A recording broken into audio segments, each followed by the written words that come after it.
Welcome to Indiana Sports Beat Radio. So for the thousands in attendance and the millions watching around the world.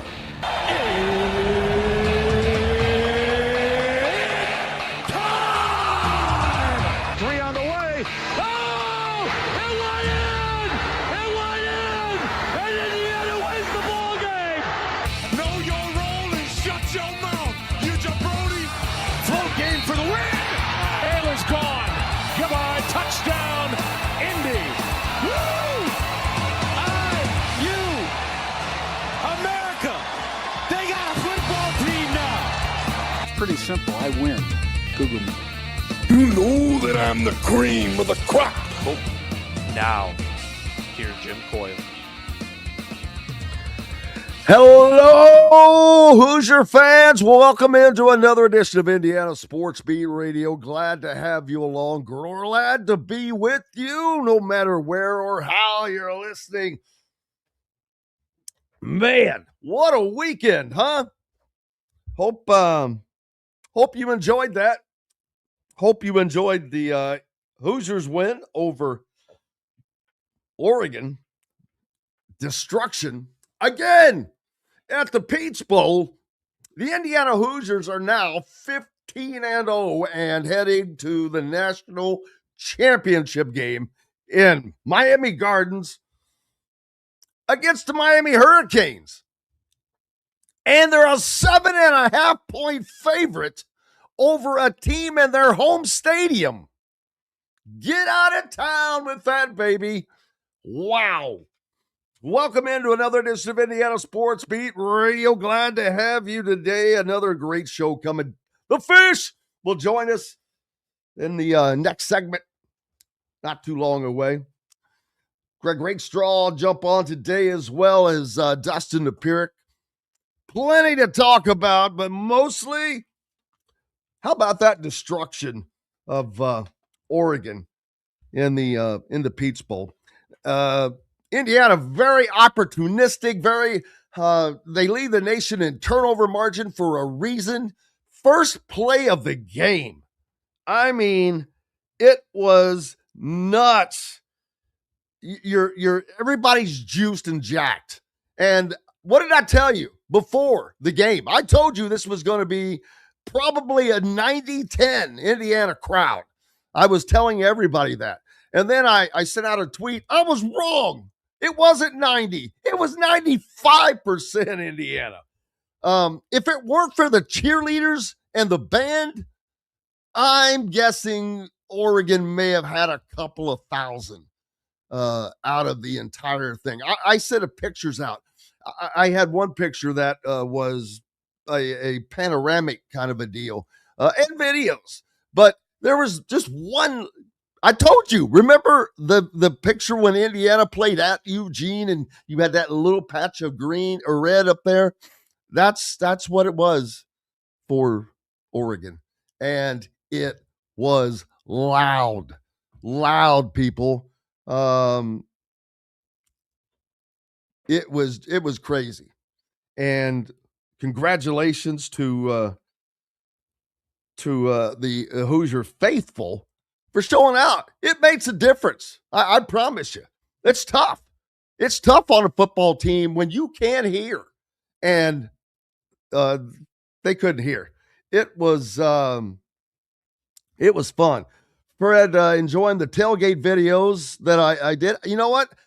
I've done more of those and just haven't been great about getting those out. And I'm going to do a lot better job of that, especially down in Miami, because people do seem to enjoy those. And I go out and amongst the crowd, ask you, hey, who are you? Where are you from? Run into a lot of great people from all over. And it was fun. South Bend, people coming up from Florida, Dallas, Texas, trying to remember. Now at the Rose Bowl, it was someone from Mexico City. It's just fun getting out and seeing people and running into great people, even people from Evansville, man. Some great people from Evansville. And I gave away some shirts that I had with me.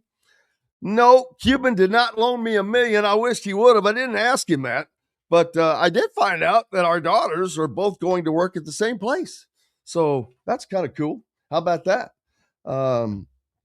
But yeah, I got, Mark Cuban was unbelievable with his time with everybody. I put out a bunch of videos about that, but also pictures of him sharing his time with, I saw him taking pictures with band members, Red Steppers, former players, virtually everybody, people that shouldn't have been on the sideline even, getting some photos with him. Won't talk about that, but yeah, it was a fun time. And as a matter of fact, let's hear from Mark Cuban. I asked him specifically. I saw him talking to Adewale Agungile, who was there and enjoying the heck out of it. Adewale, an 11-year NFL veteran, former NFL great, and that's another thing. They had honorary captains for this game. For Oregon, they had a former one of their great running backs of the past. He was a well accoladed person. For Indiana, they had Kyle Schwarber. Nice for Kyle Schwarber. But you know what? Why not someone like Adewale Agungile, an 11-year NFL vet who played football for Indiana and who was available? So, doesn't matter. But I asked Mark Cuban about, because I saw Adewale talking to him, and I talked to Adewale after that. We'll hear from him. But I asked Mark Cuban about, these guys appreciate, the former players appreciate what he's doing. I saw him talking to a few of the other guys, former players that were there. Keyshawn was there, and yet another one. But here's Mark Cuban when I had a chance to talk to, one of the chances I had to talk to him. We were talking to IU legend Adewale Agungile, and I talked to him, and he was very appreciative of what you've done to help the program. And what does it mean for you to know that those guys really appreciate you just being a part of this? I mean, it's great. Don't get me wrong, and the fan accolades are great. Don't get me wrong, but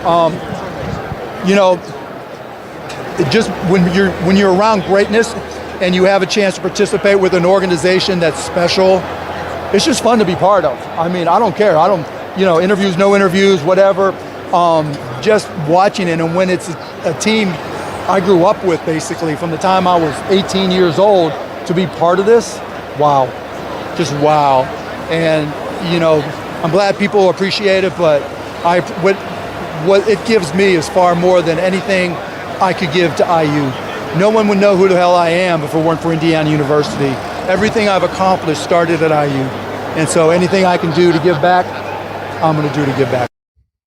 How about that? Pretty profound right there. I mean, he is just all in, and you got to love that. And he's, not looking for accolades, as you can see right there. And this program is going to continue to grow, because I think there are going to be, this is just going to foster more growth, and it's going to foster other people getting involved like that. And it makes you wonder, damn, how good could Indiana be? Because this is a team built on the fact that they're built on not having the 5 stars and the 4 stars. They've got 7 of those and 0 of the 5 stars compared to, 50 total of usually of the both of those two of the other teams. But what's Indiana going to be like when they are one of those teams that has 5 stars and 44 stars? Can they get that kind of talent and maintain the ferocity that they play with, the precision that they play with? Well, we'll have to see, because they're going to get that opportunity. I promise you. The recruiting is just going crazy. That's something we'll talk about this week. And but guys want to come play for Cignetti. They want to play for a winner. They want to play in these national championship games. They want to play in the college football playoffs. They want to be a part of this. They want some of it, baby. They want a piece of the action, and it doesn't look like Indiana's going anywhere. Again, if they're doing it with this level of talent, the talent is already getting better coming into what would be coming into B-Town. Hey, let's take a pause for the cause. For those peeps in Bloomington, make sure you head out to Dave & Buster's for all the IU games. $10 wings, $5 drafts, $5 margaritas. Great place to catch a game with family or friends. Got those 3 large wall TVs, many other flat screens, audios. Plan your next watch party at Dave & Buster's. Sunday's fun day, half-price games. And don't forget Dr. J down in Southern Indiana, Sellersburg. Reynolds Family Dentistry, keeping you with that championship smile. We're back with more Indiana Sports Beat Radio. Of course, on the other side, right after these messages. Looking for a place to have fun with the family, friends, or both? Head to Dave & Buster's by College Mall in Bloomington. Dave & Buster's has a wide array of games for everyone, and Sunday is fun day, half off of all games. There are $10 wings, $5 drafts, $5 margaritas for mom and dad watching the IU games on Dave & Buster's giant wall TVs and flat screens. Head out to the new Dave & Buster's by College Mall in Bloomington. Eat, drink, play. Huddle up, football fans. Tailgate season is here, and nobody gets you ready for game day like Academy Sports and Outdoors. Swing by your local Academy store or shop online at academy.com to find everything you need, from grills to jerseys and more. Be a watch party legend with gear from top brands like Nike and Under Armour, all at unbeatable prices every day. With 8 Academy stores across Indiana, including our Bloomington location, fun can't lose, and neither can you. Gear up today at Academy Sports and Outdoors. Zach Browning here to tell you about an offer you simply can't pass up. If you're looking for the best coverage of Indiana football and basketball, which includes recruiting, weekly chats, podcasts, as well as access to the best national team out there, then look no further than thehoosier.com. The best part, it's just $1 for the first week. Oh, and did I mention that you get a full year of access to The Athletic when you sign up? You can't beat the coverage, and you can't beat the deal. So head over to thehoosier.com today and sign up for just $1. It'll be the best decision you ever made. Andy Moore Honda Bloomington has the deals for you, like great savings on the remaining 2025 Hondas. First-time buyers get more than expected. The Honda Civic and HR-V are the most popular vehicles for first-time buyers in the U.S. Andy Moore Honda Bloomington also has a quality selection of pre-certified used vehicles. And check out the selection of Andy Moore Honda Bloomington's 2026 models, like the Honda Passport, Honda CR-V Hybrid, Honda Ridgeline, and more. Get more for your money at Andy Moore Honda of Bloomington. Welcome back, Indiana Sports Beat Radio on this Monday, and that means a visit from our friend Don Fischer. Another busy time for you. We're talking about the great time down in Atlanta, but you also had to come race back. Don had to race back. We have the Pete's Bowl. Well, Indiana has a daggone basketball game the next day at noon, which virtually no one could make it to except for our buddy Don, who had to race back and call that game after you had to be on a cloud. You may have floated back on your own cloud after that win, Don. Well, the cloud that I was on was the team plane, so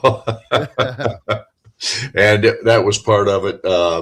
And I don't know if anybody knows this or not, but we had problems with the team plane. The pilot turned onto when he landed it, it was like landing on a cloud. It was perfect, a perfect landing, which is rare in Bloomington at that airport because they usually set them down pretty hard.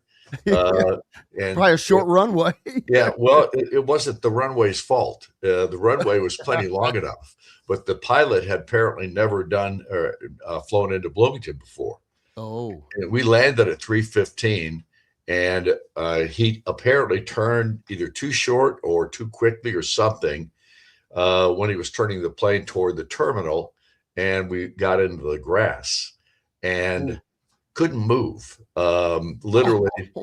And so we sat there, and they couldn't get the buses out or anything else until, it was an hour and 15, 20 minutes after that. So you all landed and had to sit on the plane? Yes. It was not pretty, and nobody was very happy about it. Although, obviously everybody was so thrilled with the victory and those kind of things, guys, they weren't complaining right away, but by the time we were sitting there over an hour, I guarantee you that nobody was happy. Anyway, long story short, it was different. And it made it for a tough day for me from the standpoint of sleep because I got virtually none. Right. And it's been a tough run already because you've had so many doubles up. Hell, you've had 2 games in the same day during this run between the Big Ten championship and now. So doing the yeoman's job, at least the football team has given you reasons to keep on staying up. And if they'd been losing, that would have really sucked. Well, it's just been spectacular. There's no question about that. With it, everybody knows that this football season and last year, the combined of the two has just been a remarkable turnaround. And I hate the word turnaround because I don't think it does justice to what Curt Cignetti's done here at Indiana. But that being said, this football team is special. It's going to win a national championship in my mind. I don't go into any games anymore thinking anything but Indiana's going to win. That's just how I look at it at this point. The Miami team they're about to face is a really good football team and has a lot of talent on that ball club, and they are a physical bunch. They will play hard, and it's going to be a challenge. I don't think there's any question about it. But like so many of these other teams, and the one thing that's kind of struck me more than anything else, Jim, in this run here to the national championship game are the other games that we watched and saw the mistakes that all these other teams are making. And Oregon was just the same scenario. They had 3 turnovers in the ball game, the very first play from scrimmage, and pick 6 for D'Angelo Pons. And then, of course, they bounced back and scored a touchdown after that. But already the table was set for more things to happen negatively. And without question, they did. And I will say this, Indiana's defense, that they were just spectacular in this ball game for virtually a lot of reasons, but more than anything else, they just put so much pressure on the quarterback. He did not, again, have a very good football game. And Indiana, I guess, is the only team this year that has given him that much trouble, and he has not handled it well.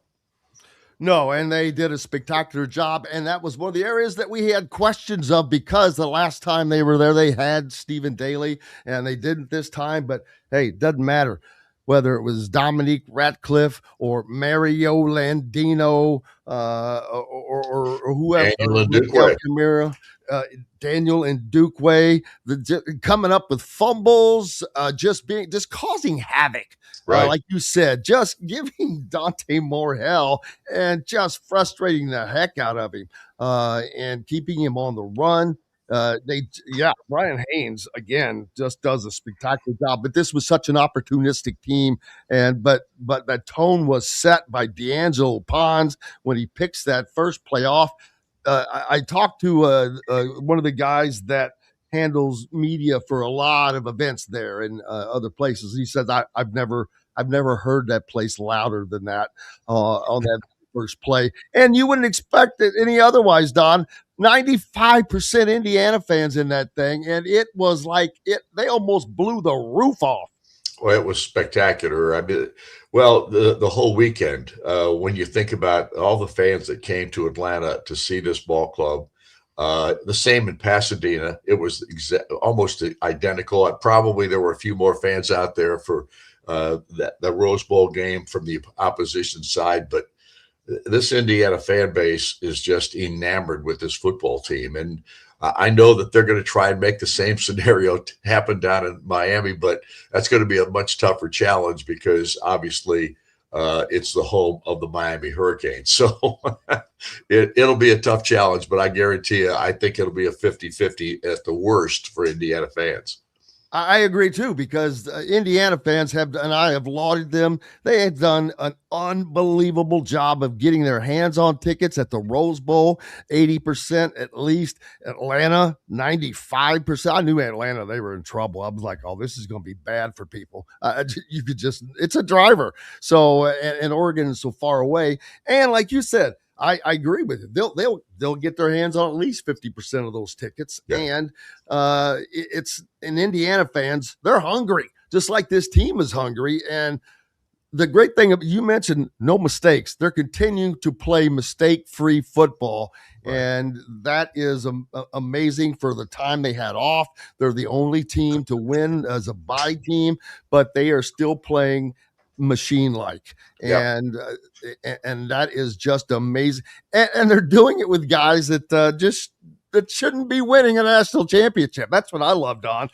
When we get to walk around the locker room now with the open locker rooms, I look at guys and I'm like, these are not the guys that should be winning a national title and kicking the crap out of these people, but they are doing nothing but that. Well, here's the thing. They've got the best coach in the country. They've got the best coaching staff in the country. They develop the talent. There's a process, and they stick to the process. I mean, it sounds like we're talking like Coach Eddie, and that's exactly what we are doing, because what he has preached has taken this team just like it did last year. Probably that team last year not quite as talented as this one, but without question, they're a dominant football team. They're the best football team in the country. They've proven that to me. Whether they win or lose this next ball game, I still believe that they're the best football team in the country, and it's bar none. And I believe Indiana's going to win this football game, just like I believe that they were going to win every game up to this point. Yeah, I agree too, because they're just playing too good, but they also, because they have so many weapons, shown by Fernando Mendoza hitting 5 different receivers for touchdowns in his game. He was nearly perfect, didn't throw a lot, didn't have to throw a lot, but when he did, it was precision, precise, great catches, and 5 different guys scoring. Not many teams can say that or do that. Right. There's no doubt. And look, it's as much fun as you can possibly have, without question, from a football perspective. And this Indiana fan base is enjoying it immensely, as they should. Yeah, absolutely. And we'll carry on as Don and the team will head to Miami this week, and we'll be down there as well. Indiana basketball having an opportunity to knock off an undefeated Nebraska team, and they had them, it appeared, for a while, until the same thing that happened to them down in Lexington in Kentucky. The turnover bug just took over, and man, oh man, they give up a nice, was a 14 or 16 point lead. Yeah. And allow the Cornhuskers, who, it's not like they allowed just anybody, but they had an undefeated Nebraska team where they could have taken them down. But again, turnovers just get to them. Well, there's no doubt that the turnover bug in this ball game, and they didn't have 1 million, they had 14. But those 14 turned into 11 Nebraska points. And one of the real reasons that they lost this ball game was because they just didn't take care of the basketball as well in the second half as they did in the first half. And when you have a flurry of turnovers like they did, that allows the other team to get back into it, especially if they're a really good basketball team, and Fred Hoiberg's got these guys playing terrific for Nebraska this year. That's what's going to happen. You're going to get punked at that point, because you just can't make those kinds of mistakes. We're talking about mistakes in football. It's the same scenario in basketball. You commit that many turnovers, and they did it in a rash. There was like 4 or 5 turnovers there in that one stretch where Nebraska got right back in the ball game. Now the whole momentum of this ball game has changed at that point. And when momentum comes into play, and there is momentum in college athletics or in any kind of sport, when momentum comes into play and the confidence stays very high for the team that's trying to turn it around, you're in trouble. And that, you can tell that there's pressure on the team that had the lead, and now all of a sudden they're fighting like crazy not to lose that kind of momentum, that kind of thing. And it compounds itself mistake-wise. Absolutely. And then tonight, another challenge with the Michigan State Spartans, and a little more travel for you, or tomorrow night rather. Yeah. And you have to head up to East Lansing, and that's not going to be an easy chore for this team. No, it isn't. The good news is that Indiana did beat them at Michigan State last year. So, and granted, it was a totally different roster, so that aspect comes into play as well. But I like this Indiana basketball team. I like watching them play. I think they play hard. I think they bust it out there all the time. They are they are limited in some areas. There's no question about that. But I think that they're a team that's going to be, I think they're going to show themselves well throughout the season. I think that's the one thing Indiana fans were hoping for, and I think they're going to get that aspect of it. Yeah, and I've said this before. I think they still find a time where they knock off one of these teams that they're not supposed to beat, like whether it's Nebraska or Michigan State, because they've shown they have the talent to do it. They've just not played well enough to complete that. Yep, no doubt. But this is a ball club that gives you everything they've got every time they walk out on the floor, and that's what I like about them. Don, you're headed to Miami next. What's going through your mind that you're actually going to go call a national championship football game? Well, now I'm just getting prepared for it right now. So I'm not even at this point. All I'm doing is working. I consider prep aspect of it work, and that's the one part of the work that I still enjoy it. But I just wish we could play the game. I didn't have to prepare like I have to, but I do. Yeah, I bet Buck Sewer is having the time of his life. Absolutely. We're all having the time of our lives, boys and girls. I got to go. Don Fischer, the voice of the Hoosiers. Thank you, sir. Appreciate you as always. See ya. There he is, the voice of Indiana, Don Fischer, joining us here on Indiana Sports Beat Radio, as he does each Monday. He'll be heading up to East Lansing tomorrow, or actually today, probably, because they have to be there the day before, but to call that game. And then the team does not arrive, the football team does not arrive in Miami until Friday. Which is when I'll be going down as well. So everything, they get a little more time this week, but then it starts again. There's more media availabilities today, tomorrow. I forget what the schedule is after that, but it happens, baby. Football national championship coming on Monday. Unbelievable. Indiana playing for all the marbles in football. It's crazy, but it's true. It is nuts. But that's the truth. And then how about Mark Cuban? Not looking for the accolades. And people are still, I think Indiana has grabbed a lot of fans. They may be grabbing a lot of fans around the country that may not have a football team that are latching on. And so Richard is saying that it's being reported that Mercedes-Benz Stadium ran out of domestic beer by halftime. I don't know anything about that, but that would suck. And that would be a little surprising because it's not like they haven't had, they've had a Super Bowl in there, I believe. But yeah, it was amazing. It was certainly amazing. And then after the game, the people that stayed, it was wild. But yeah, every Hoosier fans having a blast. You can go to our YouTube channel. There's a big piece there where I'm just walking around talking to people. Hey, who are you? Where are you from? And so Gritty's saying that's not true, which I would have found that hard about the beer thing, which I found that hard to believe myself. Yeah, that makes no sense. But and when you read stuff like that, look to see where you're reading it, who's reporting it, have enough understanding of things to know that if it's coming from a source you don't recognize, you don't know, if it's on Facebook, period, you damn sure better be looking someplace else to back it up.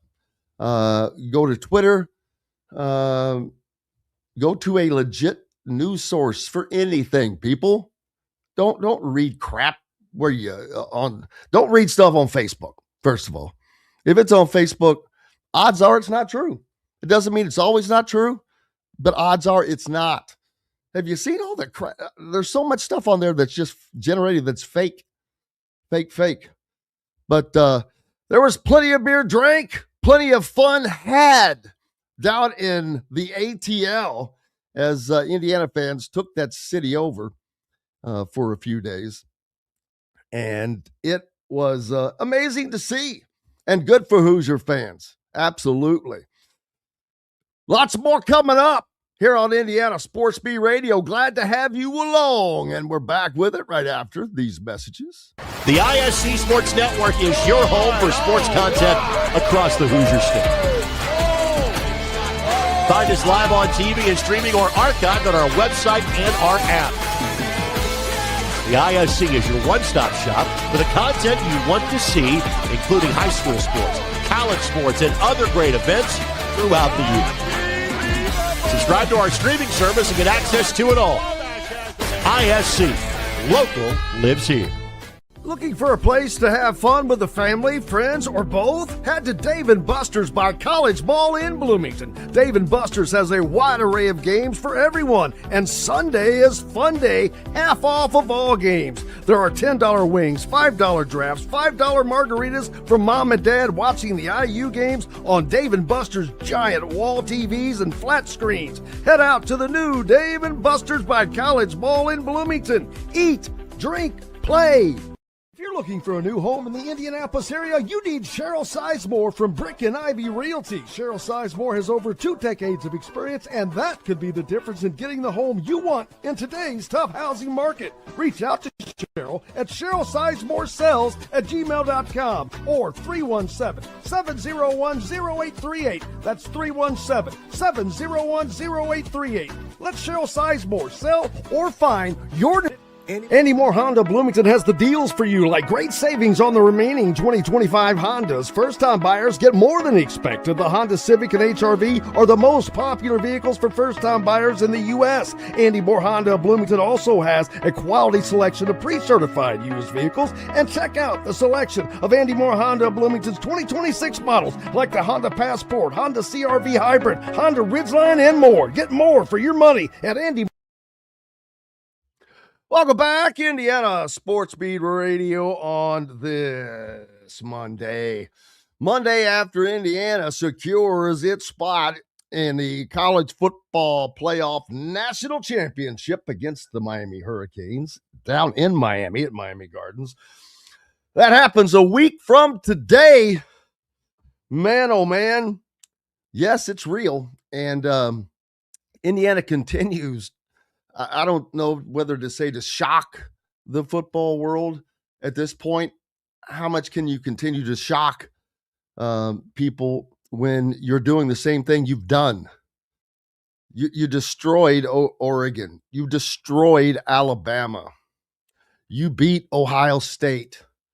You beat Oregon twice on the road, and you destroyed them at a neutral site. That pretty much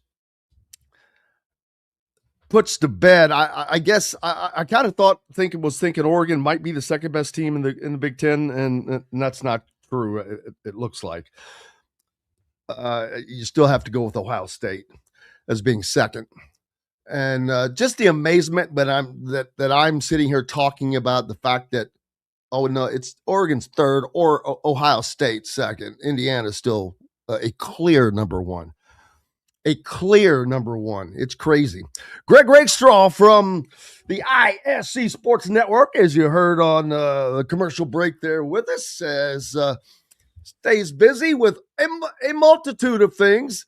His season with the Colts is mercifully over, I guess I should say, as they will go into the off-season rebuild mode, and a lot of consternation about the keeping the coach and the GM. And I know that fans have opinions, and that's all they can do is have an opinion. And there you go. Greg wearing his Indiana Adidas merch today as well, but they're not doing too well. The basketball program or team right now, they had a shot to knock off an undefeated Nebraska team, and I was thinking before I left, I go, with all that's going positive for Indiana football, Greg, I'm like, I could see Indiana knocking off Nebraska at home, and they had them right where they needed them, and then pooped the bed and let it get away. But I'm sure your weekend was very, very busy, as it usually is. How did that start and go? It went very well, but I actually had a Sunday off, which is good and bad. I mean, I really would like to get a playoff check again at some point in time. That would be nice. But no. And a ring to go with it. It'd be nice. Friday night, doubleheader North Central and Ben Davis, and then I get to go home and do one game a year. And so I had Lanesville and Eastern on Saturday night. Oh, wow. Lanesville getting a 65-56 win on the boys' side, win number 2 of the campaign for a very young team. Eastern is 2-9 on the season as well. And then a day off yesterday. So recharge and ready for the week. Yeah, well, there you go. And it's staying busy now because high school basketball is in the full throat edition of its season, as we're in January. So they're ready. They're midway through? Correct. So on the girls' side, they've got 3 more weeks of the regular season left to go. We are 2 weeks away from the pairing show, which will be Sunday, January the 25th. For the boys, obviously, that pairing show comes a little bit later because the tournament obviously is in March.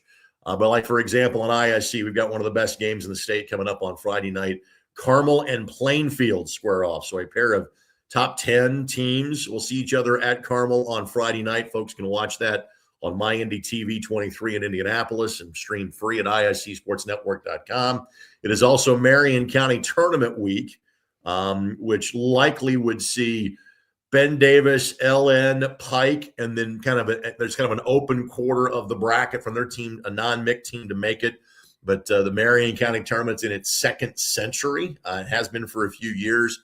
I'll be at that championship game on Saturday night. We'll have coverage of the semifinals on Friday night as well. But we're just kind of checking the boxes at this point as we get ready for high school tournament season for the girls in February and for the boys in March. Yeah, it's rolling in closely. And then once we get to that in the tournament, of course, you get uber busy with tournaments running and one on top of each other. After the tournament's over, where do you all turn your attention to? So once the basketball season is over on ISC, we'll produce a little bit of baseball and softball. We are the production wing for the Indianapolis Indians. So that's 75 days for us right there. We do a lot of all-star stuff by the time we get to April. So the HBCA All-Star Game, which is the Southern Indiana All-Star Game, the Hoosiers Reunion Classic at the Hoosier Gym, which is always the last Saturday in April, working with Anthony Leach and his Prep Ball Stars company for his Midwest Challenge, which brings in players from Illinois, Wisconsin, and Michigan. I think that's going to be back at the Farmers Bank Fieldhouse in Lebanon, and that'll be in early May. And then we'll have 4 days worth of Indiana All-Star coverage in the first week of June. So the action rarely stops for us on ISC. Yeah, I forgot about all that, man, because last summer was very unique. Normally summer is when you can take a breath. I mean, once I get through May, and I know May is a busy month for you, for me as well. I cover the Derby, I cover the 500. And it's just there's a lot going on. And then June, well, damn, then recruiting and all the basketball tournaments are starting. And last year it got busier. And then July comes, and guess what? Well, that's when they have Big Ten football media days, and then basketball media days. And it's like, wait, what? And football started. It's like, wait, what?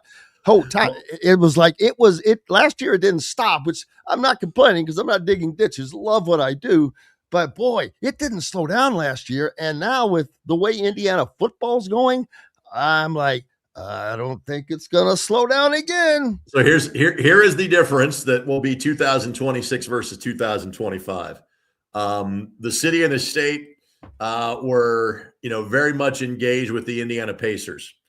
That's not going to happen this time around, even though they have now won back-to-back games, which is good and bad in the race for AJ DeBansa, who's going to be the obvious, I think, first pick in the upcoming NBA draft.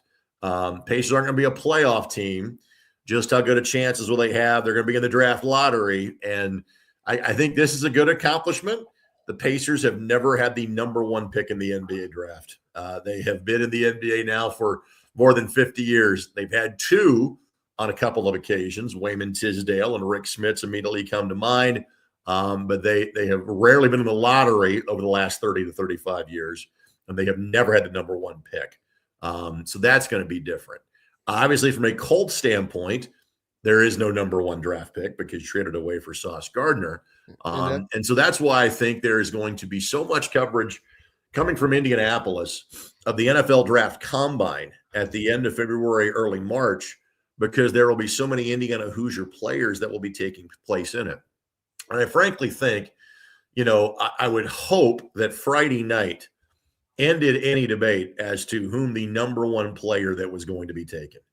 Given the heater that Fernando Mendoza has been on all season, but especially the throws that he has made and the efficiency he has played with in these two quarterfinal and semifinal games, he is the number one pick. And I think the Las Vegas Raiders will be taking him, knowing they have an immediate need at the quarterback position. I'm not sure if that takes out any of the coverage. But to your point about IU football, and you reference, the summer, I think it's more of a spring thing. And I think now for the first time ever, in addition to talking about the NFL draft, spring football will be a very big deal in Bloomington. There will be people covering all 15 practices, and there will be thousands of fans in attendance at whatever constitutes a spring game at this point just to see this football team. And again, that will be, middle of April. Obviously at IU, you kind of have to plan that around Little 500. Not something you think about like on any other campus, but something you got to think about when it comes to IU. So we'll be talking about different things, Jim, but there is always something going on, which is why you and I do what I do for a living. And you mentioned that spring game and people actually showing up. Right. That reminds me, that's Alabama-esque. Correct. Now, I'm not saying this is going to happen, but I remember Alabama getting 90,000 once for a stinking spring game. Now, That would not be the case right now, I assure you, but it has happened. And I don't think that that's going to happen with Indiana. It doesn't matter if it was 10,000.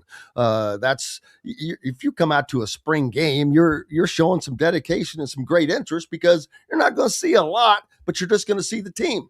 If Indiana has, my guess would be, Indiana will look at a crowd of 30 to 40,000 for a spring game this year. Wow. Seriously.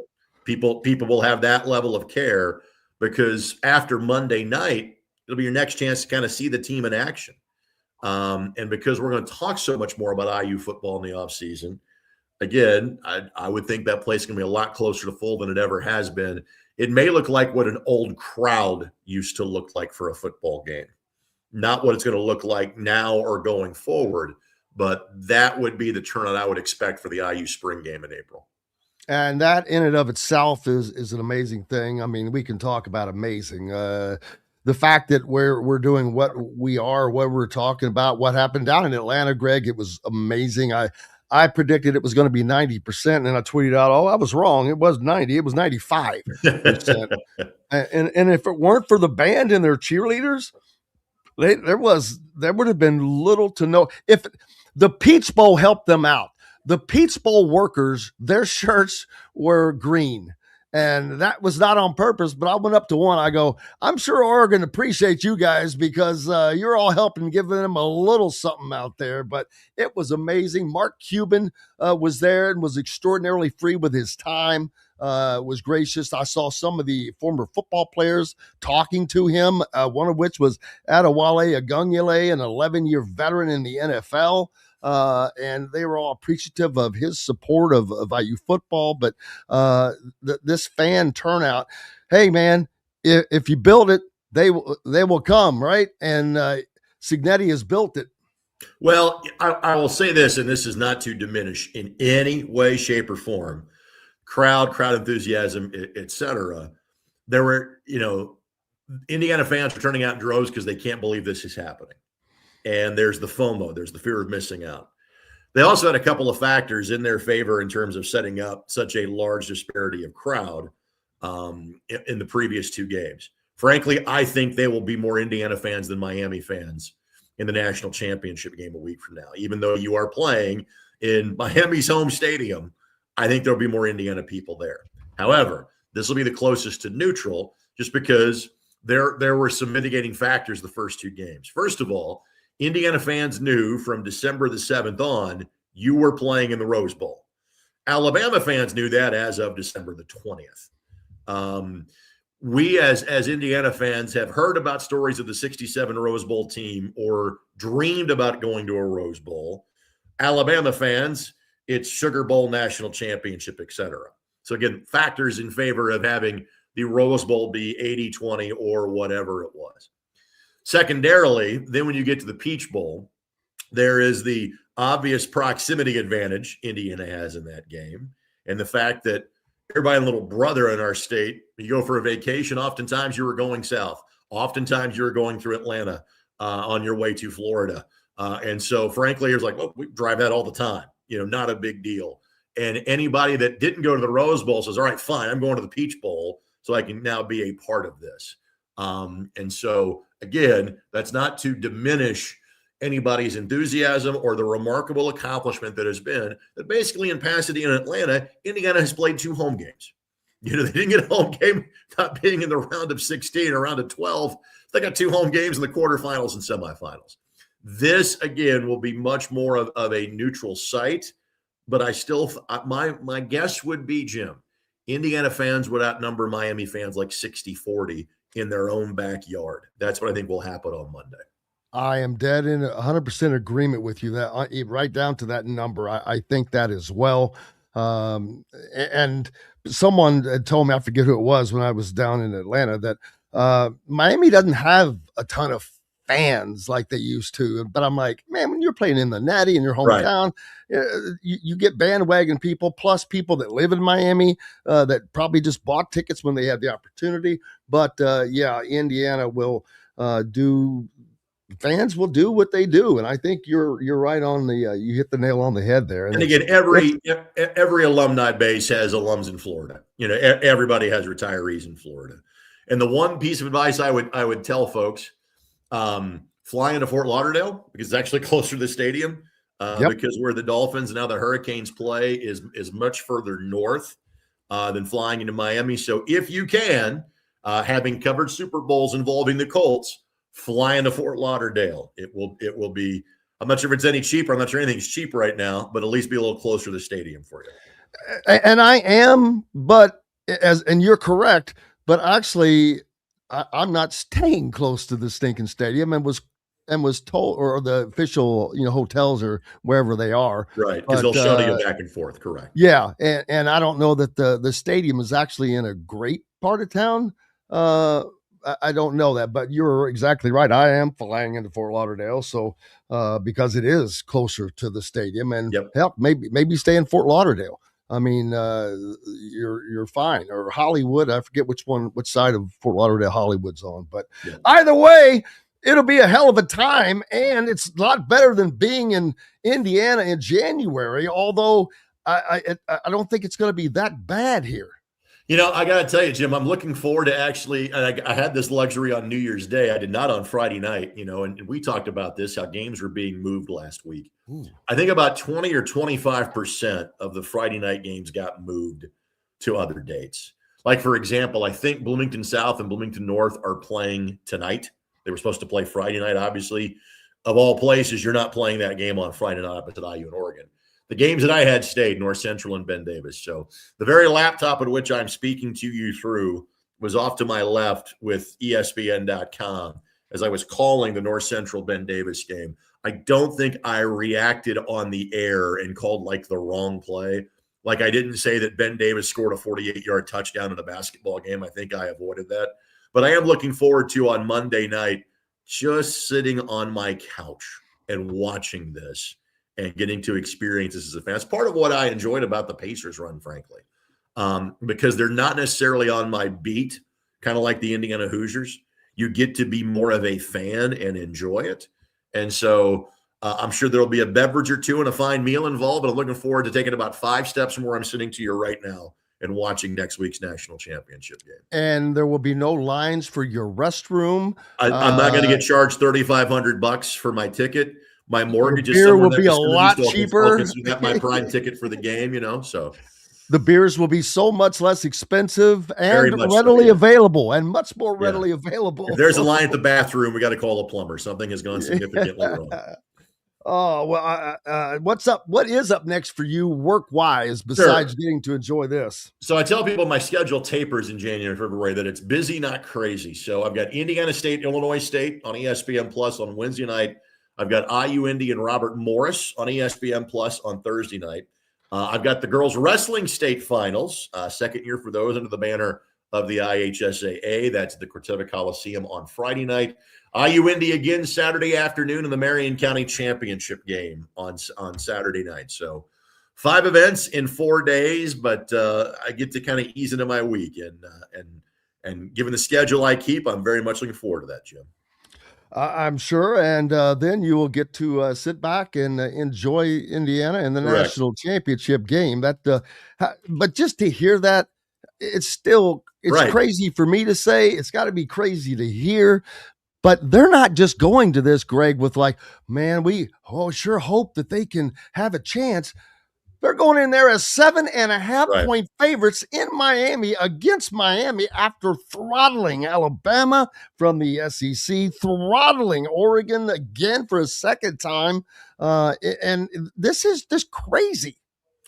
I really thought Oregon would play them a competitive game. I thought Indiana would win, but I think you and I had the conversation last week. Hey, listen, Oregon has seen this. They at least have some sort of expectation as to what might be coming. Let's think this is more of a one-score game. Jim, it was 42-7 midway through the third quarter. I mean, just absolutely stunning that game. You say it's hard to beat a team a second time. Not for Kurt Signetti, apparently, because in the Oregon game, the defense carried the day for the Hoosiers. There was a busted coverage that gave it a touchdown. There was obviously a pick six that led to a touchdown. Indiana played well, but didn't play great. Indiana nearly played a perfect game on Friday. And now, can you do that one more time? Can you do that one more time? And Indiana being a national champion in football. Not exactly a phrase any of us thought we would ever say. Ever, ever, ever.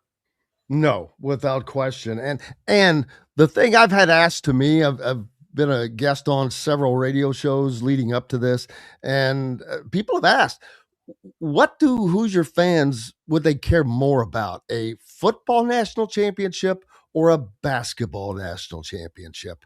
And right now, I would have to say football, just because it would add to the mystique. And if this team does this, Greg, 16-0, first 16-0 national champion. There was two teams back in like the 1800s. I think Yale went 16-0 in 1894, Jim. I think that's the only other one.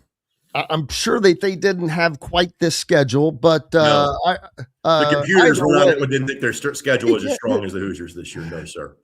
And this is happening in the 50th year anniversary of Indiana basketball going 32-0. I mean, what do you do with that? Well, just to revel at it. What I would say is this, though.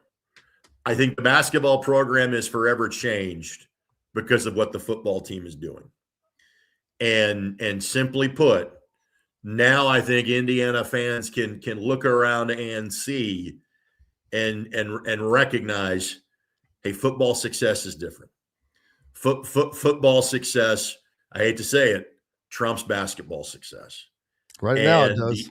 The impact, again, there are schools that have done both. You want to be fantastic in both. I think you can be outstanding in both. And I think the basketball program will be helped by the football team. But there is nothing like success in football for what it means to a university.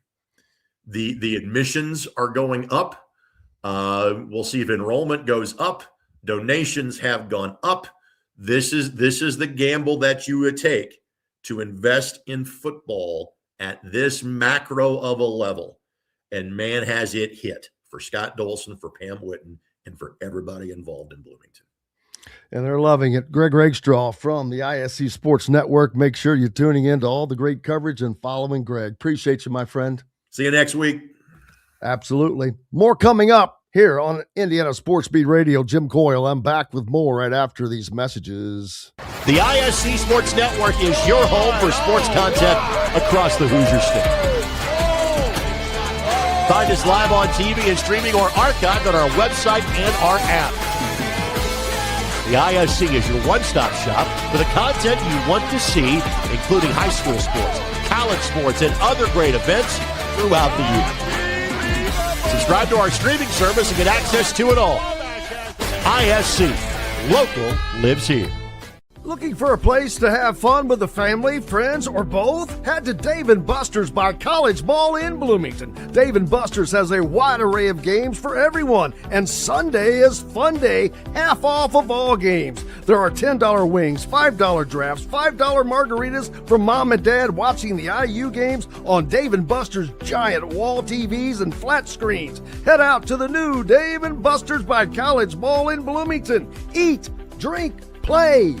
If you're looking for a new home in the Indianapolis area, you need Cheryl Sizemore from Brick and Ivy Realty. Cheryl Sizemore has over 2 decades of experience, and that could be the difference in getting the home you want in today's tough housing market. Reach out to Cheryl at CherylSizemore@gmail.com or 317-701-0838. That's 317-701-0838. Let Cheryl Sizemore sell or find your Andy Moore Honda Bloomington has the deals for you, like great savings on the remaining 2025 Hondas. First-time buyers get more than expected. The Honda Civic and HR-V are the most popular vehicles for first-time buyers in the U.S. Andy Moore Honda Bloomington also has a quality selection of pre-certified used vehicles. And check out the selection of Andy Moore Honda Bloomington's 2026 models, like the Honda Passport, Honda CR-V Hybrid, Honda Ridgeline, and more. Get more for your money at Andy. Welcome back, Indiana Sports Beat Radio, here on this Monday. Glad to have you along as the Indiana Hoosiers heading to Miami to play in the college football playoff national championship game against the Miami Hurricanes. The number 1 Indiana Hoosiers at 15-0, looking to make more history. They've already made history multiple times, and looking to secure what I think is it's definitely one of, if not the greatest sports story in the history of sports. Now, it's hard to no one's ever going to agree probably on the greatest thing. You can look at it as the turnaround, but to me, it's just more than that. It's not just a turnaround. A turnaround would have been if they were going, 8 or 9-3, just being competitive all of a sudden in the Big Ten. That's a turnaround. This ain't a turnaround. This is a 180-degree reverse course, full steam ahead, bulldozing through everything in its path. I don't even know what you call that, but it is what is going on.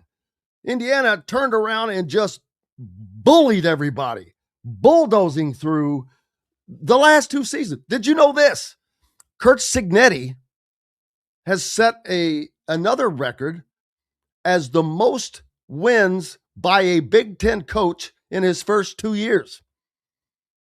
It was Urban Meyer, I believe, with 24, and I think it's now, I know it's now Curt Cignetti with 25, so 15, what did they win last year? 11, so that's 26. So, boom, he's up to 26, right? Is that correct? I believe, yeah, it should be. So, there you go. Either way, Curt Cignetti has set that record.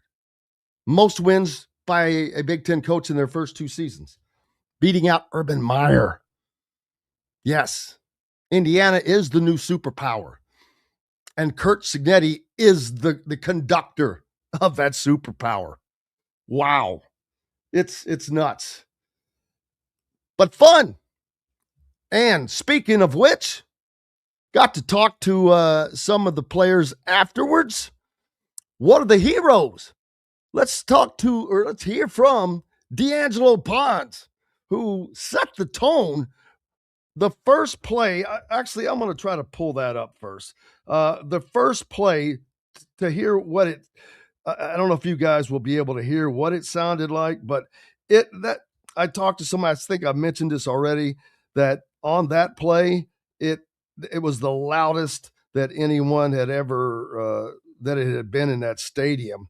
And it was just mind-numbing. You couldn't hear what was going on. That's for daggone sure. But, man, trying to find that, darn it. Zach Browning from the Hoosier.com had posted it, and well, I'll find that later. But right now, let's hear from the man who put that crowd on its feet.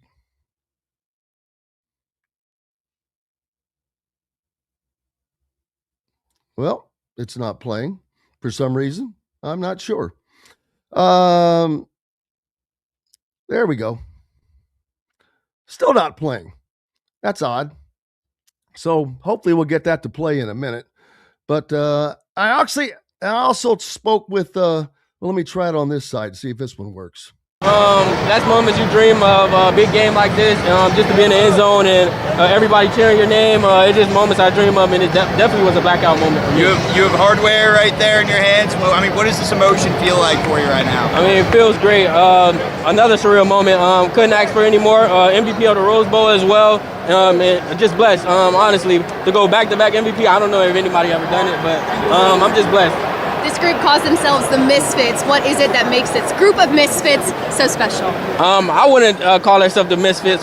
People on the team think that we're just a group of underrated guys, people who are overlooked. I guess that's why they call us Misfits, but we're not. We're a great team. We're a great group of individuals that came together for one common goal, and everybody bought in, and we're on the way to finish it. How is this group able to be so dominant in every single phase? I feel like it stems down from coaches. Coach Sig, our DC, our OC, just everybody keeping the same standard no matter what, success or failure. Keeping that same standard, and I feel like that's how we keep going. What kind of There you go. There you go. There's D'Angelo Pons talking after the game about his experiences, and something there, he mentioned it. No one else thought of this or figured it out, but he mentioned it, and I'm pretty sure, I bet it's a fact, that he's the MVP for the last two CFP games.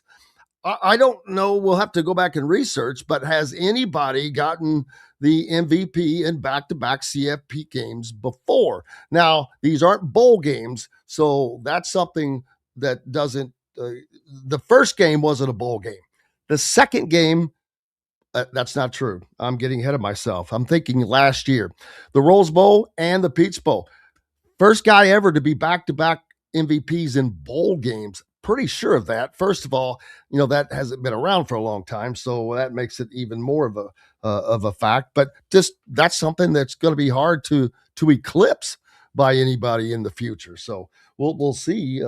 But D'Angelo, he's not the biggest guy, but he makes the biggest marks on games. Continuously does this. So it's going to be hard.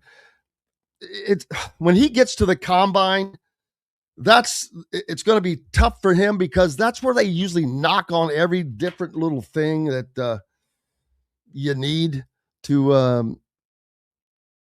make the league. Dustin Dopirak stepping in and joining us now. And Sorry, Dustin, that's all right. I was talking about D'Angelo Pons. D'Angelo's not the biggest guy in the world, 5'9", probably.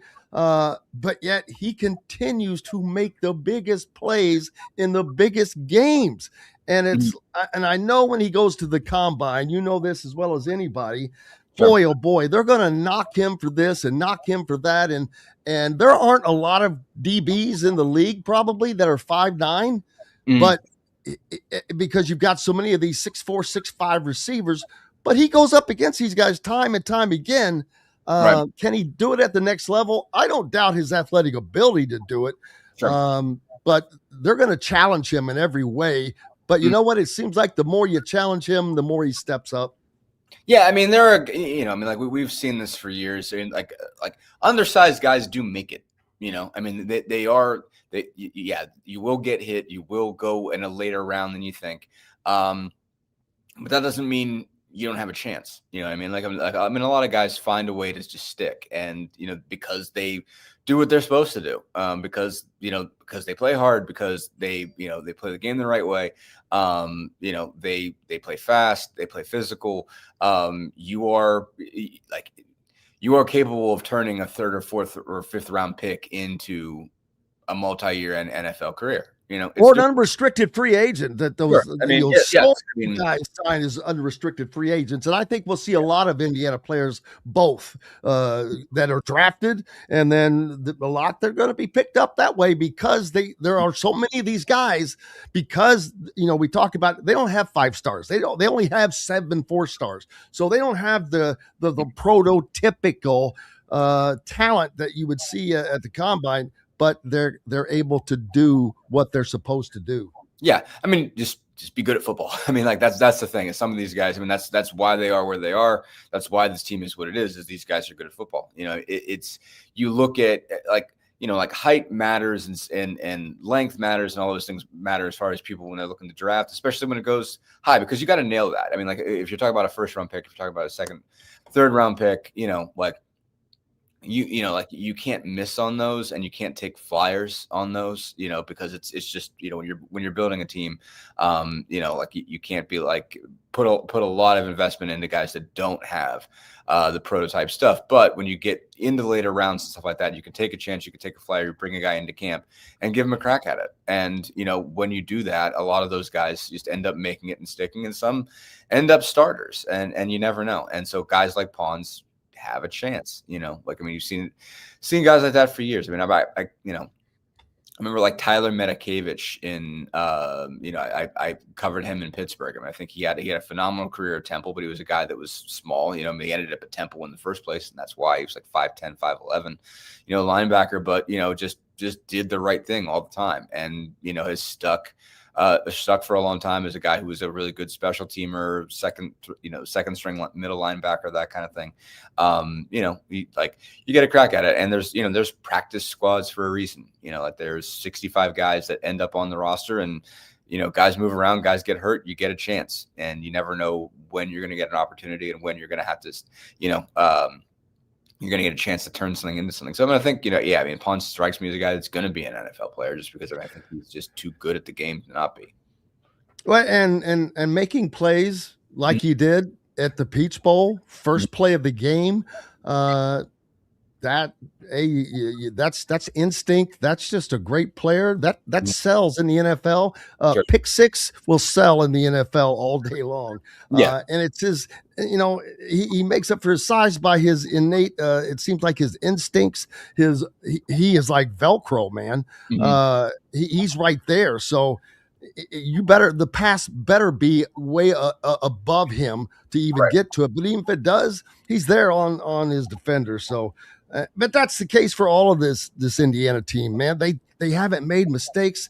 They have just done what they're supposed to do, and they're doing it with guys. It's funny looking at these charts that are created of the stars, and I know everybody's like, oh, it does matter. These guys are 5 stars, most of them, and 4 stars for a reason, because they are bigger, faster, stronger, more talented. But Indiana is just doing it with guys that are athletic, that are hungry, that are very coachable. And being coached by the best coaching staff in the country without question, because of how they have approached this, how they do it, and the players are completely bought in. That's hard to get anywhere on any level. I don't care if we're talking high school, college, or pro. It's hard to get, especially in football, that many guys to be completely bought in on the same thing. Yeah, no, I thought one line I hadn't heard before was, I think McElroy and McDonough were on the call the other night, and McDonough, by the way, is the guy that last year said IU didn't belong and was embarrassing, I think, to be there in the CFP. That was a little much. Also, he's Sportscaster of the Year. McDonough's pretty good. I know, and I love Sean. I've worked with him, and I know him. No, but I voted for him for that, as a matter of fact. Yeah. No, I mean there was, the rhetoric has been wild. And because college, you and I talk about this all the time. College football is just nuts, and there's like it's bound to make you look stupid. Like talking about it is bound to make you look stupid. You're going to have a take that makes no sense at some point in your career. And it's going to be proven wrong. I mean, basically, like, obviously I thought they deserved to be in the playoff last year, but obviously they're better this year. Like this is, this team is wild. But McElroy was saying that they had a meeting with Brian Haynes and they were saying, how do you get 11 guys to buy in the way you do? Because there's some plays sometimes when you take yourself out of a play to set your other guy up, like where you're running a twist and you're kind of running away from it and the other guy runs in and he's the one who gets the sack and you just kind of run into a wall of bodies to, get other guys away from that guy. And I guess Haynes said, we have a bunch of guys who care about winning more than they care about being drafted. I had never heard it put that way. Because I mean, for the most part, you hear like people think of it as like they are the same thing. Like if you win, everybody wins, at the end of the day. But basically, football is different, and there are times when you're a decoy or you're this, you're that. Like you, in some way, shape, or form, you might have to sacrifice yourself. There's more possibility for that in football than most sports. But like there's it's the equivalent. There's more equivalence of bunting in football than there are, even in baseball. And I was just interesting to hear it put that way. And I don't know why it stood out so much on tape for McElroy to ask. That I thought was just really interesting. Basically because you'd have to think everybody has this issue, but I mean they were kind of going through it on. In respect to transfers, in respect to NIL and everybody, having their own interests and being hyper aware of their own interests just in the state of the game now, having guys that operate like that. I thought that was really interestingly put. And yeah, it continues to just it really stood out to me, I think, more than any other time. The way the analysts talked about them after the Peach Bowl was just like, yeah, I don't know if this team can lose. I like Miami's going to have to be darn near perfect. I mean, they were really in awe after that game. Like it wasn't just even after they beat Alabama, it was always like, yeah, maybe Alabama wasn't really that good. This time it was like, okay, we knew Oregon was that good, and they still dismantled them anyway. And in a completely different way. Sure. Yeah, no, absolutely. And just, in this, they have played every phase remarkably well at every facet of every phase. They've been good at. I think, they kind of, in terms of like watching them, I think of them the same way. I think of those Connecticut teams that won 2 titles, in particular the second one that beat up on Purdue in the final, that you were just like, they're gonna win. Like they just have, like I'm not, don't, if you're an Indiana fan, like don't get too up in that. Cause I understand that, like the feeling of, jinxing and whatnot. But like, it just has that look of like, at some point they're going to dismantle you at some point, like you might be able to play with them for a while, but like the fact that they don't make any mistakes, the fact that they can harass you so much and like get you out of what you want to do is eventually going to cause like enough pressure for you to break. And that was what it felt like watching that Connecticut team in that tournament run with like, Castle and, Samson Johnson and Spencer and, that group. You watch them and you're like, they're just going to wear you out. And Edie had like 40 that night, and you were like, okay, well, they're just taking everybody out of the rest of these guys out of this game. They're letting Edie score whatever he wants, but they're gonna, just hold everybody else to darn near 0. And that's sort of like, again, like that's a specific tactic, but like this, the fact that eventually they're going to get you is what Indiana looks like right now, because they're just good at everything. They're just bringing constant pressure. They're just gonna win at the line eventually. And on both sides of the ball, they're going to run the ball enough. They're going to give Mendoza time on the offensive end, and on defense, they're going to take your run game out and get to your quarterback. And, and they're going to cover well enough that even if they don't, like, you're not going to have a lot of big play capacity. So where's your option? Where's your angle? Like, where's the way that you beat them? There's just not right now. And it's remarkable to watch. You're going to have to, force a ton of turnovers by the. Sure. You're going to have to somehow, if I'm the opposing team, you have to somehow try to find a way to force them to make mistakes. How? That's another question, because that is something they haven't done much of on either side of the ball. They have shown to be so unbelievably disciplined.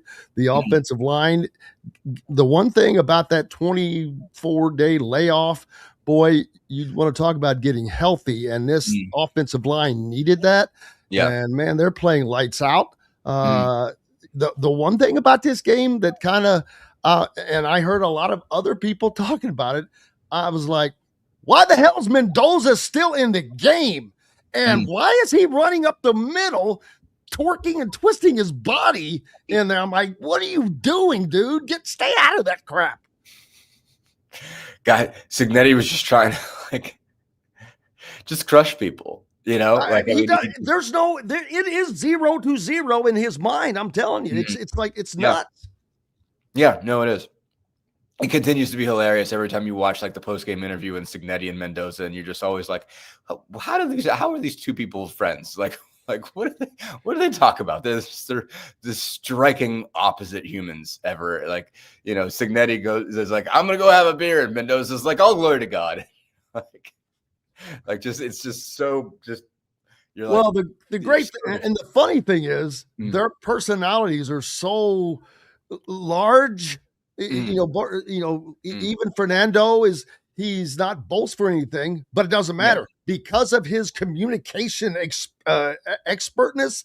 How he's better at most people that are interviewing him. First of all, looking into the camera, being unscripted, just boom, laying everything out without making mistakes there. Hell, he doesn't make mistakes in his interviews, and he's very unbraggadocious, and not that Signetti is braggadocious, just matter of fact. Yeah, he is, and it's like, it ain't bragging if you can do it, kind of a deal. Sure. But he loves that stuff, and but I think he continues to relish, and as he should.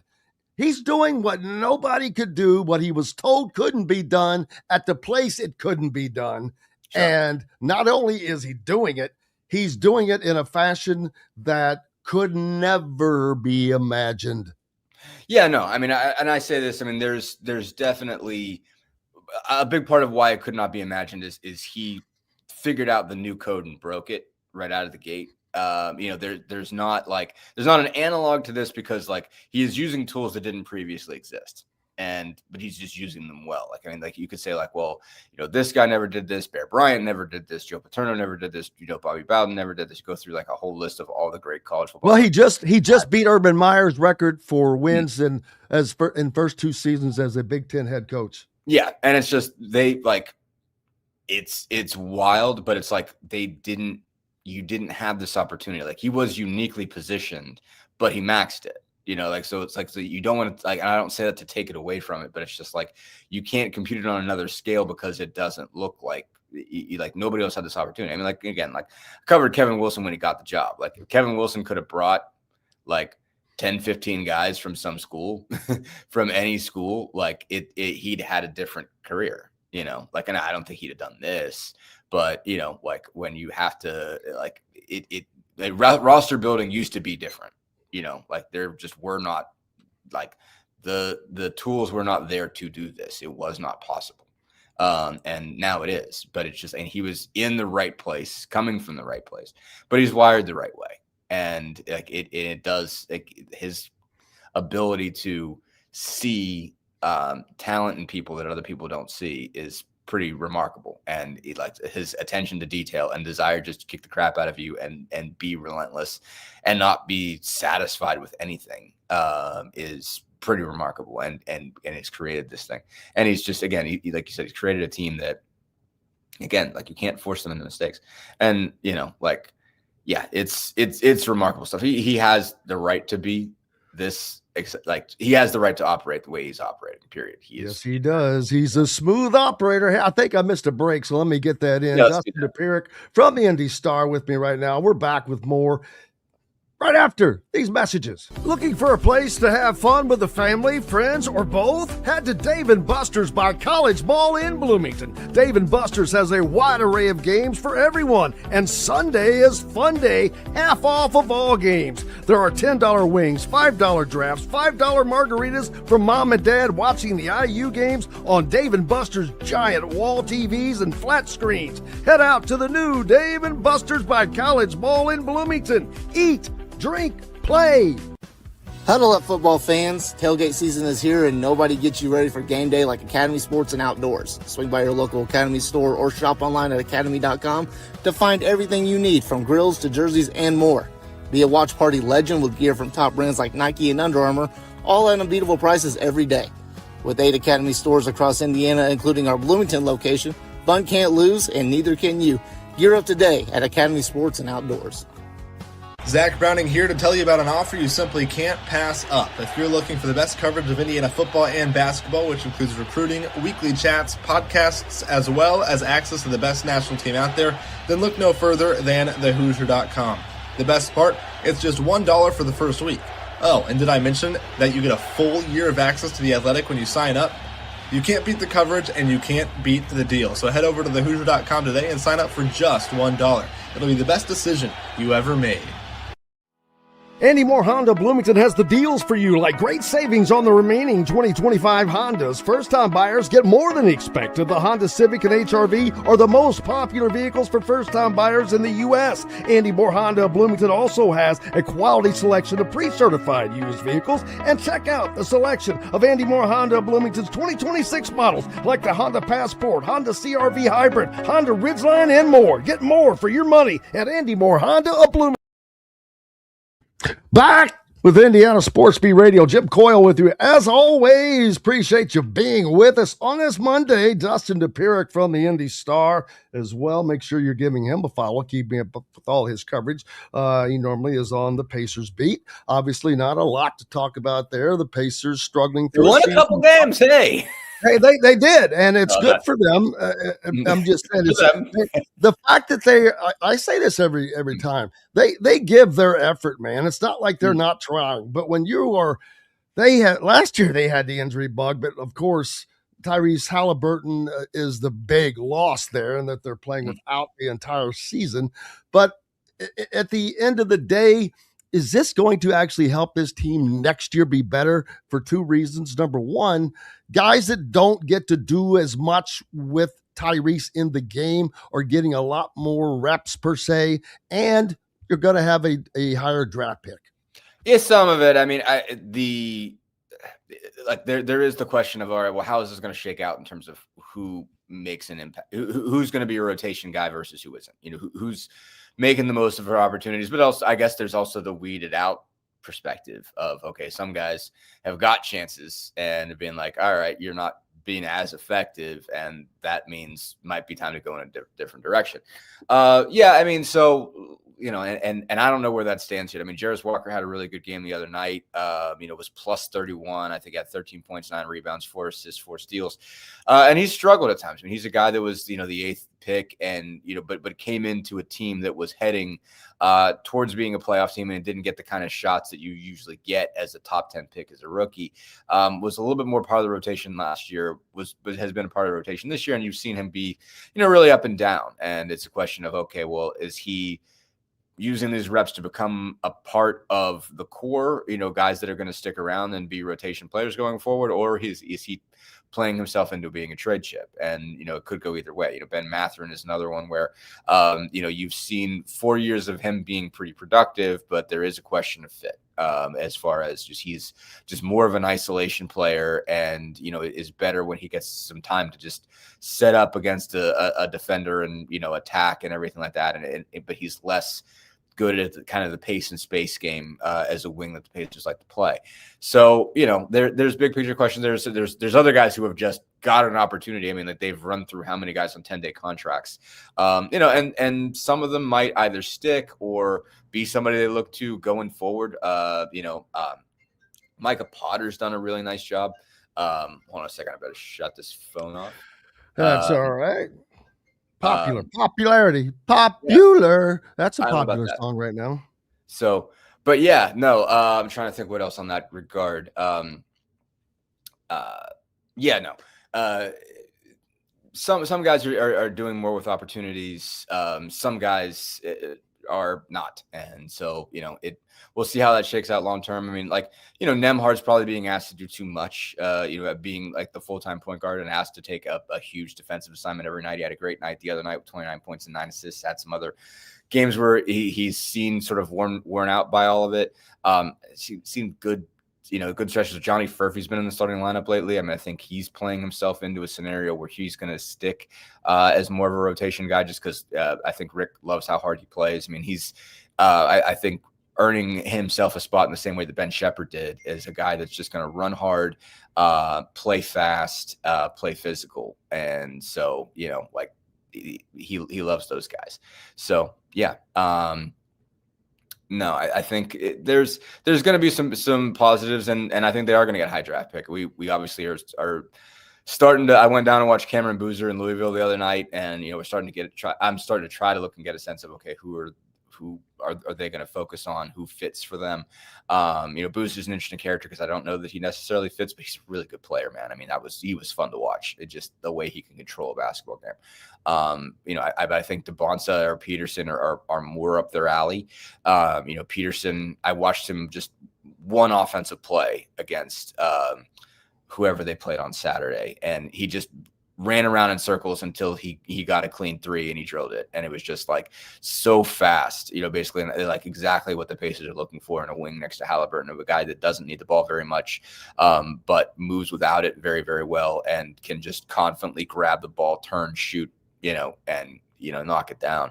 And he's just fantastic at that. And that's, he's a great attacker and everything like that. I haven't got a chance to watch a lot of him because he's got the hamstring thing and he's so in and out, but man, I think he really fits but I think he's going to go number 1 overall. So yeah, I mean, they are going to have an opportunity to build on whatever they have. Any chance that Indiana could land the number 1 pick? Same as that anybody has the lottery, I mean, what are their chances? Is there, I guess we don't know right now, but sure. They flatten the odds. I mean, basically, I think if you've got one of the worst 4 records, you have, basically all of the teams with the worst 4 records have the same odds of landing the number 1 pick because they don't want it to be, they don't want to be too much incentive to tank. There obviously is some, and you can't remove that entirely, but there is some incentive. And so they'll have, if they stay on this track, again, they have the worst record in the league, so they would have the best chance overall, but they'd have just as good a chance of, right now it'd be Sacramento and Washington and probably New Orleans. Brooklyn could sneak back up in there, and they would go in with the most lottery tickets. So basically what it is I mean, it's a series of ping pong balls that they pick up, and you get everybody gets a certain amount of lottery tickets with a certain amount of numbers on them. Basically, it's like if you bought, 50 tickets for Powerball or whatever it is, it's like you like the more, the worse you are, the more tickets you get. And so, ultimately, they're going to have one of the best chances to land it, but it's still not a 50% chance. You're somewhere in the 25% range, I think, is the best that you can get. Or maybe lower than that, maybe like 20 is the best anybody can get. But they're going to have as much a shot as anybody else, and more so. I'm like if you're the team, if you get beat in the play-in round, you only get a handful of tickets. You're not going to have very many chances. But so. And you just never know. I mean, I think, as I understand it, the Pacers were 1 ball away from getting Wembanyama. So, on some level, it's not as close as it sounds. But I think they had the first 4, come through. And then, it was the last one that didn't go their way and went San Antonio's way. Let's say it does. Mm-hmm. Who would be the first pick has been a lot of debate. Yeah. I think Peterson right now. I just seem to just hear. I hear so much about him. Like I said, I have a hard time, getting enough time to just sit down and watch a college basketball game. And it's, like I said, was why I went down to Louisville, is just say, okay, like this is the closest any of these guys are going to come. And I actually skipped the Pacers game to do it. I didn't skip it personally. My boss obviously said, you're going to go down to Louisville. We're sending somebody else to the Pacers, Cavs game. And and so like, but I haven't had a chance to really watch Peterson. He's not going to be close. I'm going to get to see him at the Combine, once that happens in Chicago. But, presumably he's not going to play games in that. But I think just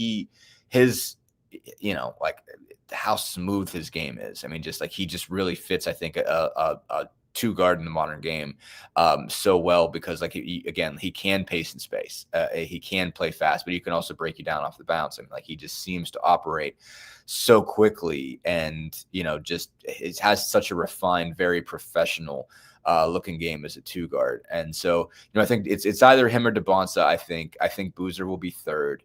Boozer is just like, he doesn't have the raw athletic explosion. He doesn't play above the rim at 6'9". But I mean, he's going to be a productive NBA player. I think Boozer is the guy that you take and say, I think he's the guy that's more likely to end up player of the year or freshman of the year out of the group. Because he's going to put up big numbers every night, and Duke's going to win, and a lot. And like even in that Louisville game, I think he had like 5 of their first 7 buckets. They were really struggling, and all they were getting was Cameron Boozer, and like he is vastly better than the rest of that team, and they've only got 1 loss.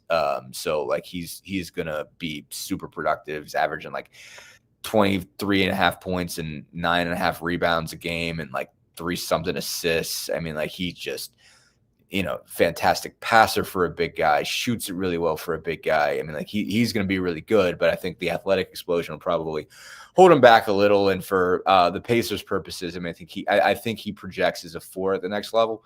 And they've already got a great power forward in Pascal Siakam, and like obviously he's 13 years younger, and there's still value in that. So I think if they end up at 3rd, I don't think they'll pass him up. But if they're number 1 overall, I think Peterson is a guy that fits them better. And DeBonsa is just a fantastic athlete and a really good player too. And I think he's got more projectability just because he's got a lot of length and a lot of explosion. And so I think either one of those guys, I think they're going to go 1-2, regardless of who picks. I think it could be different depending on what you got. If you've already got a 2 guard you really like, you might go with DeBonsa, number 1 overall. But I think it's going to be those 2 guys, and I think it'll be Boozer and Caleb Wilson out of North Carolina will be the next 2. I think what you really want to avoid is 5th, because I think it gets sketchy at 5. I think those top 4 guys are really, really, really good. And there's good talent afterwards, but I think you got a couple point guards in there, and certainly the Pacers don't need a point guard. The kid from Houston, whose name I'm blanking on, has really shot up the boards. Like I hadn't seen him very much before, and he's like everybody's 5th now. And Michael Brown from Louisville. And so it's like, again, Pacers don't need one. Obviously they got not just an all-star in Halliburton, but Nembhard and McConnell. They're set on depth there as well. So it's going to be a wing because there's just not a big that's that high. But like guys like Nate Ament from Tennessee are going to be up there. There's a couple other guys I think that are kind of fringy past that space, but you get any one of those top 4, I think you got to feel really good about yourself. Absolutely. I think that the Pacers should, and we'll see how they lined up. I've got to hit another break. Dustin Dopirak with the Indy Star is with me. Appreciate you listening. Back with more coming up right after these messages. Looking for a place to have fun with the family, friends, or both? Head to Dave & Buster's by College Mall in Bloomington. Dave & Buster's has a wide array of games for everyone, and Sunday is fun day, half off of all games. There are $10 wings, $5 drafts, $5 margaritas for mom and dad watching the IU games on Dave & Buster's giant wall TVs and flat screens. Head out to the new Dave & Buster's by College Mall in Bloomington. Eat, drink, play. Huddle up, football fans. Tailgate season is here, and nobody gets you ready for game day like Academy Sports and Outdoors. Swing by your local Academy store or shop online at academy.com to find everything you need, from grills to jerseys and more. Be a watch party legend with gear from top brands like Nike and Under Armour, all at unbeatable prices every day. With 8 Academy stores across Indiana, including our Bloomington location, fun can't lose, and neither can you. Gear up today at Academy Sports and Outdoors. Zach Browning here to tell you about an offer you simply can't pass up. If you're looking for the best coverage of Indiana football and basketball, which includes recruiting, weekly chats, podcasts, as well as access to the best national team out there, then look no further than thehoosier.com. The best part, it's just $1 for the first week. Oh, and did I mention that you get a full year of access to The Athletic when you sign up? You can't beat the coverage and you can't beat the deal. So head over to thehoosier.com today and sign up for just $1. It'll be the best decision you ever made. Andy Moore Honda Bloomington has the deals for you, like great savings on the remaining 2025 Hondas. First-time buyers get more than expected. The Honda Civic and HR-V are the most popular vehicles for first-time buyers in the U.S. Andy Moore Honda Bloomington also has a quality selection of pre-certified used vehicles. And check out the selection of Andy Moore Honda Bloomington's 2026 models, like the Honda Passport, Honda CR-V Hybrid, Honda Ridgeline, and more. Get more for your money at Andy Moore Honda of Bloomington. Welcome back, Indiana Sports Beat Radio, on this Monday. A Monday after Indiana punches its ticket to the national championship game in college football. That's right. Dustin, you've covered everything, everybody, different levels, pros, college, Indiana, Penn State. And you know the deep roots of basketball in this state of Indiana, and with Indiana University having won 5 national championships. But I've been asked a couple of times on other radio stations where I've, like with down in Alabama, they asked this question: what would Indiana fans rather have, a football national championship or a basketball national championship? And I said, that was a good question a couple of weeks ago, and I said it might be 50-50 still, just because of the basketball roots. They're not going anywhere. No. But football has risen so hard and so fast, and it has filled the void of basketball not being competitive on that national stage where they have a shot at winning a national championship, that football has just risen like a tsunami that quick. And I don't think it's going anywhere, Dustin, because we've seen them do this with a talent level that shouldn't be happening in any other time. But they're going to get better. The recruits are coming to Indiana. They're not even being recruited now. They're like, hey, can I come there? And these are the 4 stars. There will be next season or the season after next for certain. Indiana's going to start bumping up. They're not going to be that 0-5-star school. And I wonder, what will they be like? Well, first of all, I think right now Indiana fans would rather have a football national championship. But that's easy to say when you're a week away from playing for it. I get that. Sure, yeah. But no, I mean, I think the uniqueness of it and the fact it's coming in the 50th anniversary of the 32-0 basketball undefeated season.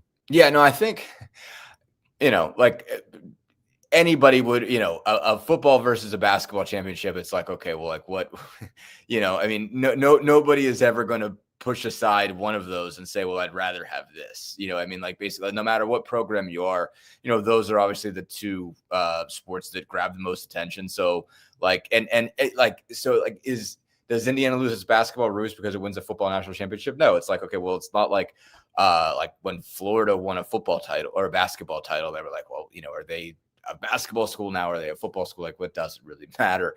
Like bottom line, every department in the country has to care about both of those. You need both of those to be in a good place. And look, it's America. Everybody wants to win a football national championship. Like, let's be serious. Like, it's not like anyone doesn't, it's not like they ever didn't care about, it's not like they didn't care about football. They were just bad, it's like, it's not like Indiana didn't get behind a Colts team that won a Super Bowl. It's not like they didn't show up every Sunday to watch Peyton Manning. Let's be real. When the football team's good, it shows out. There are some sports that are like smaller that, people might not notice, where it's like, okay, like where like Iowa wrestling's a big deal and some other schools don't care about wrestling. And when you get into those further sports, there's more of a question of where your roots are.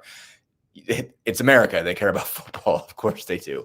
So, but yeah, I don't think there is probably some bittersweetness to the idea that like, look how hard Indiana basketball has been trying to work all these years. And like football just comes in and blows right past it in a 2-year period. And then you've got to be like, okay, well, football did that. Like, how can basketball not? When you're talking about, it takes less guys to get this right.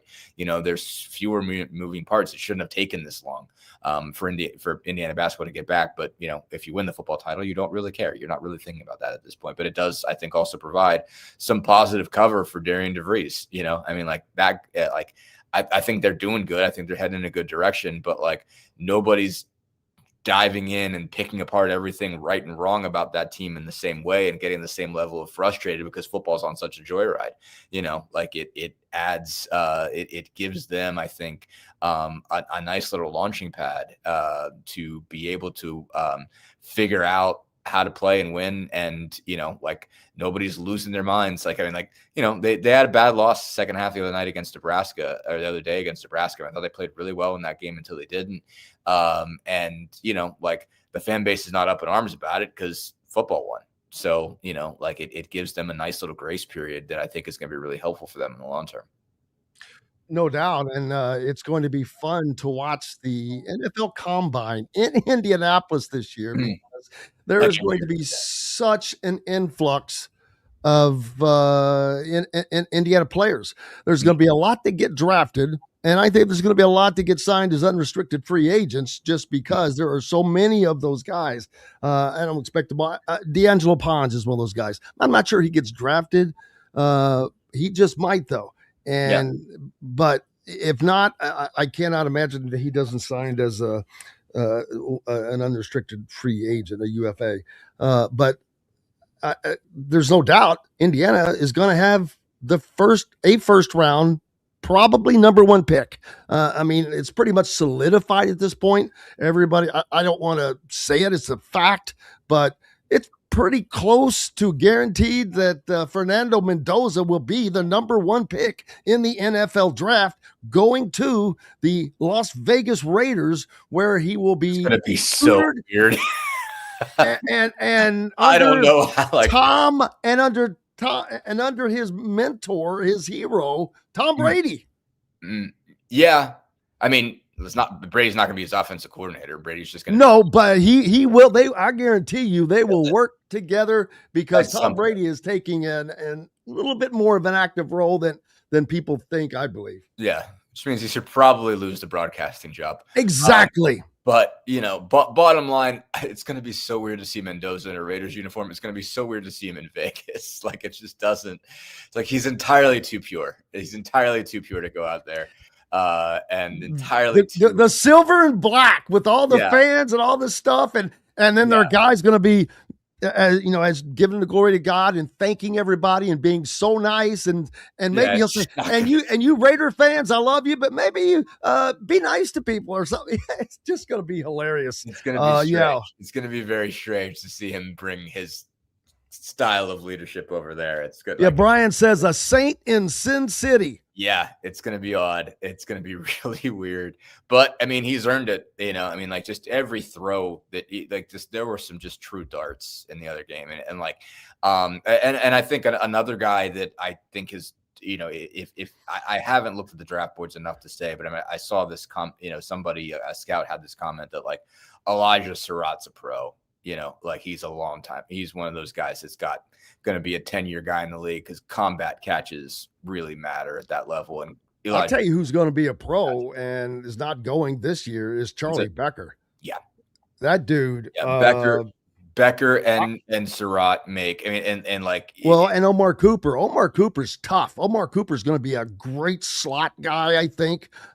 He just makes great catches. But there's a ton of guys. 5 different guys caught a touchdown pass from Fernando. Someone said earlier that, he didn't do much. He didn't have to do much, but what he did was surgeon-like. There were 2 passes dropped. For the second week in a row against Alabama and against Oregon, he had more touchdowns than incompletions. Yeah, no, I don't know where anybody gets going that he hasn't had to do much. He hasn't had Trinidad Chambliss has had more splash plays in the sense of escaping 4 guys coming at him that had broke loose from the offensive line. Mendoza hasn't had a moment like that because his team's too good. And also, why were we even talking about giving Trinidad Chambliss his 6th year of college football? That guy needs to go play pro right now today. And I think I don't know why you wouldn't sign up to take him. But anyway, Mendoza, I mean, just the darts. I mean, I think he had 2 to Surratt, where Surratt was blanketed. And, Surratt made a big time catch, but Mendoza put it in the only place he could, also knew where that was going to be. He's just made a couple throws that have just been just absolutely remarkable.